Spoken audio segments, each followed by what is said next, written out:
ফ্যাসিস্টের পলায়নে রাহুমুক্ত হয়েছে বাংলাদেশ, বললেন তারেক রহমান। বিস্তারিত সংবাদ। পলাতক স্বৈরাচার ২১ শতকের এই বাংলাদেশে এক বিভীষিকার রাজত্ব কায়েম করেছিল বলে মন্তব্য করেছেন বিএনপির ভারপ্রাপ্ত চেয়ারম্যান তারেক রহমান।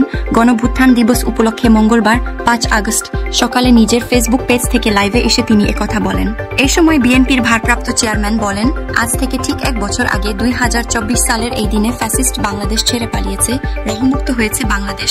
স্বাধীনতাপ্রিয়, গণতন্ত্রপ্রিয় জনগণের জন্য দিনটি আনন্দের, দিনটি বিজয়ের। তিনি বলেন, রাহুমুক্ত বাংলাদেশের এই দিনটিকে অন্তর্বর্তী সরকার জুলাই গণভ্যুত্থান দিবস হিসেবে ঘোষণা করেছে। দাবেদার মুক্ত বাংলাদেশের জনগণ প্রতিবছর এই দিনটিকে স্বাধীনভাবে সানন্দের সরকারি ছুটির দিন হিসেবে উপভোগ করবে। স্বাধীনতা ও গণতান্ত্রিক রাজনৈতিক অধিকার চর্চার নতুন অঙ্গীকারে উদ্বুদ্ধ হবে। বিএনপির ভারপ্রাপ্ত চেয়ারম্যান বলেন, ২১ শতকের এই বাংলাদেশে পলাতক স্বৈরাচার এক বিভীষিকার রাজত্ব কায়েম করেছিল। গুমখুন, অপহরণ, হামলা মামলা, নির্যাতন, নিপীড়নকে সাধারণ এবং স্বাভাবিক ঘটনায় রূপান্তর করেছিল। এই ফ্যাসিবাদের বিরুদ্ধে ১.৫ দশকের বেশি সময় ধরে চলা আন্দোলনের সময় বিএনপি সহ ভিন্ন দল এবং মতের গণতন্ত্রের পক্ষের শক্তির লাখো কোটি নেতাকর্মীর জন্য দেশকে নরকে পরিণত করে রাখা হয়েছিল। শত শত মিথ্যা মামলার কারণে ভিন্ন দল এবং মতের লাখ লাখ নেতাকর্মী সমর্থককে ঘরবাড়ি ছাড়া করে দেওয়া হয়েছিল।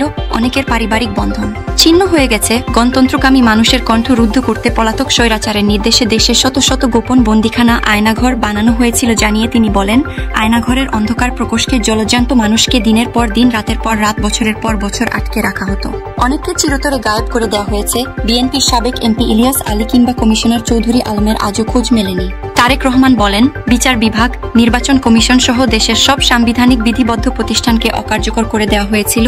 সংবিধান উপেক্ষা করে মানুষের ভোটের অধিকার কেড়ে নিয়ে নির্বাচনী ব্যবস্থাকে প্রহসনে পরিণত করা হয়েছিল।